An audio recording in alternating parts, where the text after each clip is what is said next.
Hello, good morning everyone. I am Mr. Dilip Kumar Shah, an assistant teacher of Gosaigaon Assembly School. Today I am going to explain on how to use preposition. So preposition or use কেনেকৈ কৰিব লাগে তাৰ ওপৰত আমি আজি বিশেষভাৱে আলোচনা কৰিম। তো বহু ধৰণৰ প্ৰিপজিশ্যন আছে, তাৰে ভিতৰত আমি আজি এটা সাব পাৰ্ট বাছি লৈছোঁ, সিলেক্ট কৰি লৈছোঁ। সেইটো হৈছে এপ্ৰপ্ৰিয়েট প্ৰিপজিশ্যন। এই এপ্ৰপ্ৰিয়েট প্ৰিপজিশ্যনটো হৈছে তোমাৰ কিছুমান শব্দ আছে, সেই শব্দবিলাকৰ লগত সদায় কিছুমান প্ৰিপজিশ্যন আছে, এইটো বহিবই। যেনেকৈ ধৰা উদাহৰণস্বৰূপে মই লৈছোঁ ইউজ অফ টু। এই টুৰ লগত কি কি ৱাৰ্ড আহিব, ইমান কেইটা শব্দ দি আমি বাক্য বনোৱাটো বহুত দীঘলীয়া প্ৰচেছ হ'ব। চ' আমি এটা কি বুদ্ধি কৰিছোঁ যে ইয়াতে টুৰ লগত কি কি শব্দ আহিব তোমালোকে এইটো মুখস্থ কৰি ল'বা। যেনেকৈ addicted, addicted, devoted, belong, contrary, dedicate, fatal, invite, indebted, superior, inferior, prone, prior, faithful, injurious, prefer, refer, to, stick, injurious, then detrimental, adjacent, clue, agree, then key, senior, junior আৰু এনেকুৱা বহুতো শব্দ আছে। ধৰা এইকেইটা শব্দ যদি আমি মুখস্থ কৰি লওঁ, বাই হাৰ্ট কৰিব পাৰা যে টুৰ লগত এইবোৰ শব্দ ব্যৱহাৰ হয়। যেনেকৈ পৰীক্ষাত কি আহিব, যেনেকৈ ধৰা আই প্ৰিফাৰ ডেছ মিল্ক, আই প্ৰিফাৰ মিল্ক ডেছ টি। তো প্ৰিফাৰ শব্দটো ইয়াত আছে, প্ৰিফাৰৰ লগত টু বহিব, তেতিয়া টু বহাই দিলা। এইটো এপ্ৰপ্ৰিয়েট, মানে এইটো বহিবই লাগিব, মানে সঠিক ব্যৱহাৰ এইটো, আৰু বেলেগ নহ'ব। প্ৰিফাৰৰ লগত তুমি আৰু ইয়াতে বেলেগ শব্দ ইউজ কৰিব নোৱাৰিবা। যেনেকৈ প্ৰিফাৰেবল টু, যেনেকৈ preferable to, okay. Prefer, clue, I have got a clue to the murder, clue to, key to, senior to he, senior to me, এনেকুৱা ধৰণৰ। গতিকে এই শব্দকেইটা যেতিয়া তুমি মুখস্থ কৰি ল'বা, তোমাৰ টু প্ৰিপজিশ্যনটো ব্যৱহাৰ কৰোঁতে সুবিধা হ'ব, অ'কে। ঠিক তেনেকৈ ধৰা মই আৰু এটা লৈছোঁ কি ইউজ অফ। এই অফ প্ৰিপজিশ্যনটো ক'ত ক'ত বহিব, কি কি শব্দৰ লগত অফ প্ৰিপজিশ্যনটো আহিব। যেনেকৈ মই দিছোঁ কি বহুতো আছে, মই ছিলেক্টিভ কিছু ৱাৰ্ডছ লৈছোঁ যিবিলাক সাধাৰণতে আমাৰ পৰীক্ষাত আহি থাকে। তোমালোকে মাধ্যমিকৰ ষ্টুডেণ্ট, 9 আৰু 10ত একে ইম্পৰ্টেণ্ট আছে। যেনেকৈ ধৰা afraid, afraid of, fond of, proud of, capable of, confident of, sure of, beware of, accused of, ashamed of, devoid of, want of, lack of, worthy of. তো তোমালোকে মুখস্থ কৰি লৈছা শব্দকেইটা মুখস্থ কৰি গম পালা যে এই শব্দকেইটাৰ লগত আমাৰ কি আহিব, টু অফ আহিব, ৰাইট। এই শব্দকেইটাৰ লগত অফ প্ৰিপজিশ্যনটো আহিব। গতিকে তোমালোকে ঘৰতে এতিয়া বহি আছা, এইবিলাক মুখস্থ কৰি লোৱা। নেক্সট যেনেকৈ লৈছোঁ আমি কি ইউজ অফ ফ্ৰম। ফ্ৰম প্ৰিপজিশ্যনটো চাই লোৱা। ফ্ৰম ক'ত ক'ত ফ্ৰম বহিব। Absent from, he is absent from class, এটা বাক্য আহি গ'ল। বহুত তেনেকৈ পৰীক্ষাত তেনেকৈ চেণ্টেঞ্চ দিব পাৰে।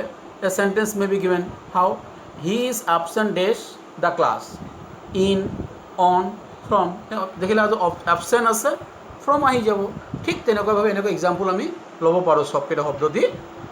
উই can take so' many examples using this words. No need to take all this examples here, just you have to learn this words by heart, okay. তোমালোকে মনত ৰাখিব লাগিব এই শব্দকেইটাৰ লগত ফ্ৰম বহে, সেইটো এপ্ৰপ্ৰিয়েট, মানে এইটো সঠিক use. Absent, debar, prevent, expel, suffer, provide, free, escape, exam, different, apart, okay. The boy was expel from the exam. পৰীক্ষাটোত আহিলে the boy was expel dash the exam, in the exam, from the exam, of the exam. তোমালোকে গম পালা যে expel থাকিলে from বহে, okay. So' expel from. ঠিক তেনেকৈ আহা ইউজ অফ উইথ। বহুতো শব্দ আছে যাৰ লগত উইথ প্ৰিপজিশ্যনটো আহিবই, কিন্তু মই কি কৰিছোঁ ইয়াতে বিশেষকৈ পৰীক্ষাত যিবিলাক শব্দৰ তোমাৰ সাধাৰণতে দি প্ৰিপজিশ্যন দিয়ে, সেই শব্দকেইটা মই বাছি লৈছোঁ অলপ তোমালোকৰ সুবিধাৰ কাৰণে। কাৰণ ইমান প্ৰিপজিশ্যন আছে, ঢেৰ প্ৰিপজিশ্যন আছে, thousands of preposition. It is not easy to remember all these preposition. So for your easy remembrance, হা মই কি কৰিছোঁ কিছু শব্দ select কৰি লৈছোঁ যেনেকৈ comply with এইবিলাক শব্দ আহি থাকে I comply with your request blessed then enjoyed engaged pleased satisfied etc. আৰু বহুত শব্দ এনেকুৱা আছে মুখস্থ কৰি ল'বা তোমালোকে মুখস্থ কৰি লগতে প্ৰেক্টিকেল ইউজ কৰিব অলপ যেনেকৈ এতিয়া ইউজ অফ ইন এতিয়া ইন প্ৰিপজিশ্যনৰ লগত কি কি আহিব যেনেকৈ ধৰা rich rich in, weak in, lacking in, wanting in, excel in, faith in, absorb in, believe in এনেকুৱা আৰু বহুত শব্দ থাকিব পাৰে কিন্তু according to me I think if we can remember all these words how to use this appropriate preposition definitely it will help you at the time of examination মই আগতে কৈছোঁ হাজাৰ প্ৰিপজিশ্যন আছে আৰু এই একুৰেট প্ৰিপজিশ্যন ইউজ কৰাটো আমাৰ সকলোৰে কাৰণে কেতিয়াবা ডাউটফুল হৈ যায় we are always চামটাইমছ confused চামটাইমছ how to use what to use হোৱেৰ to use এনেকুৱা এটা কনফিউজন আহি যায় প্ৰিপজিশ্যনৰ ইউজটো গতিকে আমি কৰি থাকিব লাগিব প্ৰেক্টিছ কৰি থাকিব লাগিব তেনেহ'লে ডেফিনেটলি আমাৰ কি হ'ব আমাৰ এটা হেল্প হ'ব আৰু নহ'লে আমি যধে মধে বহাই দিলে আমাৰ এনচাৰটো শুদ্ধ নহয় অপশ্যন থাকিব পৰীক্ষাত তোমালোকৰ প্ৰিপজিশ্যনৰ তিনিটাকৈ অপশ্যন দিয়া থাকিব against a sentence and you have to choose the correct option if you do not have exact idea regarding the use of appropriate preposition you may wrongly select the option so what is the use of such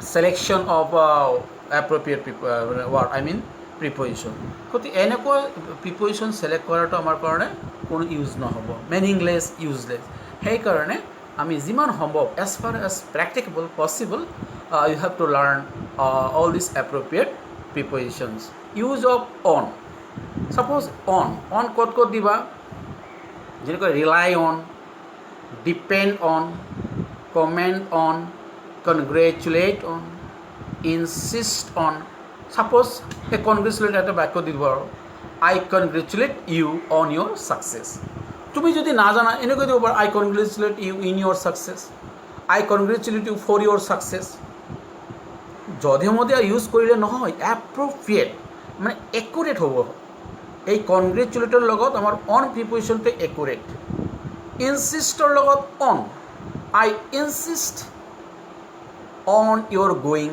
there I insist on তো ইনচিষ্টৰ লগত in দিবা of দিবা for দিবা এনেকুৱাভাৱে যদি আমি preposition use কৰি থাকোঁ সেই প্ৰিপজিশ্যনবিলাক কি হ'ব শুদ্ধ নহয় গতিকে মই তোমালোকক কৈছোঁ এই লকডাউনৰ সময়ত মই আজি যিখিনি দিছোঁ হয়তো প্ৰিপজিশ্যনৰ কিছু দিছোঁ আৰু কিছু থাকিব আমি নেক্সট ক্লাছত তোমালোকক দিম এইখিনি তোমালোকে ঘৰত বহি মুখস্থ কৰি লোৱা আৰু প্ৰেক্টিছ কৰা you practise at home and you write it on your copy practice কৰা কপিত লিখা বাৰে বাৰে কৰি থাকিলে অট'মেটিক হৈ যাব অ'কে আৰু আমি নেক্সট ক্লাছত কি কৰিম আমাৰ যিখিনি বাকী থাকিল বহুত প্ৰিপজিশ্যন আছে কিন্তু কিছুমান আছে একে ভাৰ্ব একে শব্দ বেলেগ বেলেগ প্ৰিপজিশ্যন বহে সেইটো মই নেক্সট ক্লাছত দিম যেনেকৈ এগ্ৰি টু হয় এগ্ৰি উইথো হয়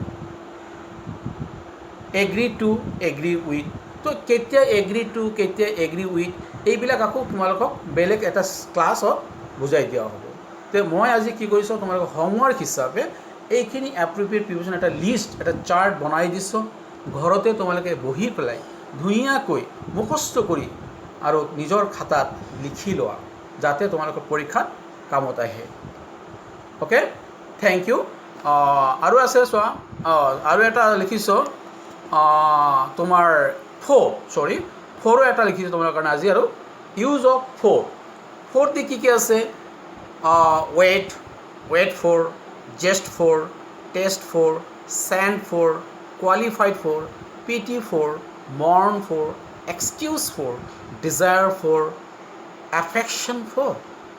Okay, affection for. তো এইবিলাক শব্দৰ লগত সদায় ফৰ বহে মই আৰু আছে এটচেট্ৰা দিয়া মানে কি আৰু বহুত শব্দ আছে হয়তো আমাৰ কাৰণে ইমান লাগতিয়াল নহয় these words are very important for your present level of exam কাৰণ প্ৰিপজিশ্যন যিমানেই শিকিবা সিমানেই ভাল। The more you learn preposition it will help you to speak English grammatically, to write English grammatically. যিমানেই প্ৰিপজিশ্যনত ষ্ট্ৰং হ'বা সিমানেই তোমাৰ ইংৰাজীৰ মিনিং শুদ্ধ হ'ব, ভাষাও শুদ্ধ হ'ব আৰু তোমাৰ কনফিডেন্স লেভেলটো বাঢ়ি যাব। এনেই আইডিয়া কৰি এটা গেছ কৰি দিলা এইটো হ'ব এনেকুৱা নহয়। আমাৰ নামেই হৈছে এপ্ৰপ্ৰিয়েট প্ৰিপজিশ্যন। গতিকে মই এটাকে চাৰ্ট বনাই দিলোঁ। আজি তোমালোকে কি কৰিবা, ক্লাছটো চোৱাৰ লগে লগে ধুনীয়াকৈ তোমালোকৰ এই ঘৰতে বহি পেলাই এই নোটছবিলাক প্ৰিপেয়াৰ কৰি লোৱা।